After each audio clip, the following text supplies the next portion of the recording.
नमस्कार साथियों। वेनेजुएला के राष्ट्रपति निकोलस मादुरो की कथित गिरफ्तारी से जुड़ी तस्वीरें और दावे अगर उन्हें केवल सतही घटना मान लिया जाए तो यह एक बड़ी भूल होगी, क्योंकि आधुनिक विश्व में सत्ता परिवर्तन अब हथियार की आवाज से नहीं बल्कि चुप्पी के शोर से होती है। वह चुप्पी जिसमें मिसाइलें नहीं चलती लेकिन सरकार गिर जाती है, जिसमें संसदें खड़ी रहती हैं पर फैसले कहीं और से हो चुके होते हैं, और जिसमें दुनिया को लगता है कि सब कुछ सामान्य है जबकि असल में एक देश की रीढ़ तोड़ी जा चुकी होती है। यह कहानी है लोकतंत्र बनाम तानाशाही की नहीं है। यह कहानी उस व्यवस्था की है जिसमें लोकतंत्र एक उपकरण बन चुका है, कोई सिद्धांत नहीं, जहां नियम उन्हीं पर लागू होते हैं जिनके पास उन्हें तोड़ने की ताकत होती है, जहां अंतर्राष्ट्रीय कानून एक किताब है और किताब उन्हीं के लिए होती है जिनके पास बंदूक नहीं होती, जहां संयुक्त राष्ट्र अमेरिका जैसे खुद नियम से ऊपर रखकर यह तय करते हैं कि कौन वैध है और कौन हटाए जाने योग्य है। तो ऐसे में वेनेजुएला कोई असफल राज्य नहीं था जिसे एक झटके में उखाड़ दिया जाए। उसके पास तेल था, सोना था, सेना थी, हथियार थे और वर्षों से सत्ता में बैठी व्यवस्था थी। इसलिए अगर वहां सत्ता का संतुलन बिना बड़े फैसले के और बिना सैन्य के बदलता दिखाई देता है तो इसका उत्तर तोपों में नहीं बल्कि अंदरूनी दरार में खोजना होगा। इतिहास गवाह है कि साम्राज्य हमेशा बाहर से नहीं टूटते, वे पहले भीतर से खोखले किए जाते हैं।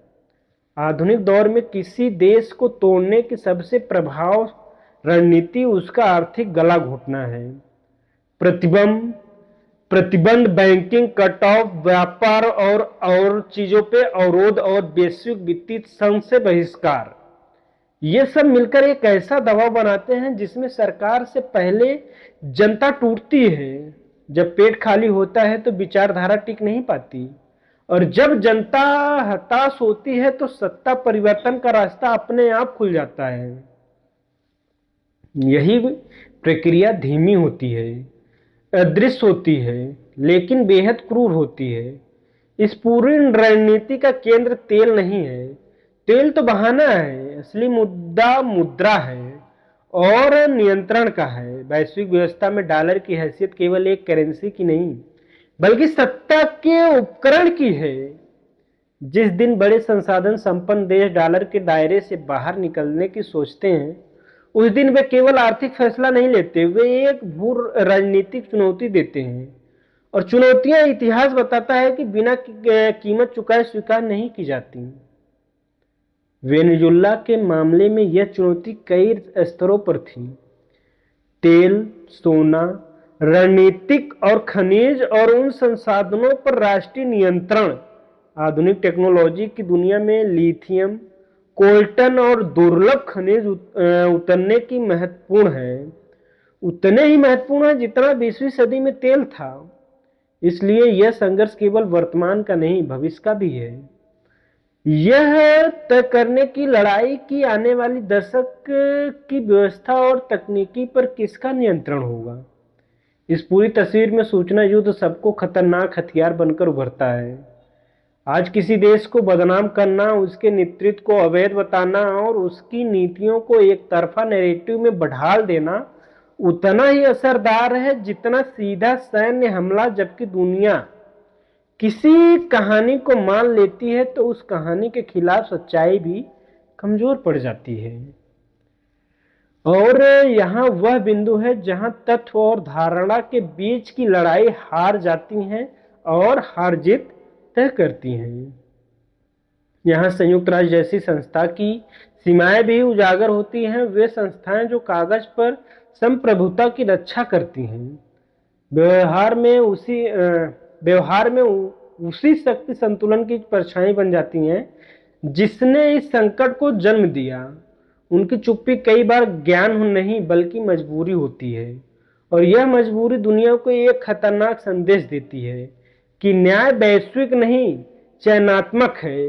इस पूरी कहानी का सबसे डरावना पहलू यह नहीं है कि किसी एक देश के साथ क्या हुआ या हो सकता है, सबसे डरावना पहलू यह है कि यह मॉडल बन जाता है, एक ऐसा मॉडल जिसे दोहराया जा सकता है। आज लैटिन अमेरिका, कल रसिया, परसों कहीं और। जब सत्ता परिवर्तन, सत्ता तेज और बिना जवाबदेही के संभव हो जाए तो वह अपवाद नहीं रह जाता, वह आदत बन जाती है। भारत और बाकी उभरते देश के लिए इसमें एक सीधा कड़वा सबक है। संप्रभुता भाषणों से सुरक्षित नहीं होती, वह आर्थिक आत्मनिर्भरता, तकनीकी नियंत्रण और रणनीतिक संतुलन से सुरक्षित होती है।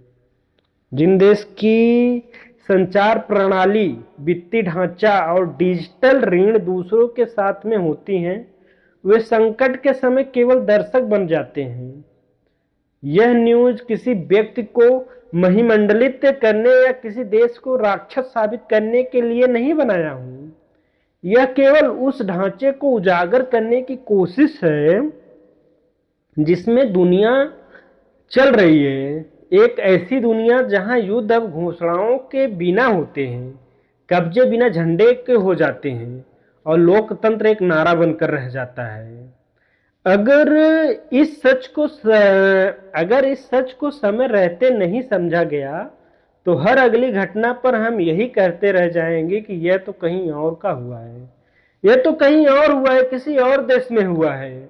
और इतिहास हमें बार बार सिखाता है कि जो लोग दूसरों की त्रासदी को दूर की कहानी समझते हैं वे अक्सर अगली पंक्ति में खड़े मिलते हैं। इसलिए समझो, जानो और सच्चाई के साथ रहो। अभी के लिए इतना ही, मिलते हैं अगले वीडियो में। तब तक के लिए जय हिंद, जय भारत।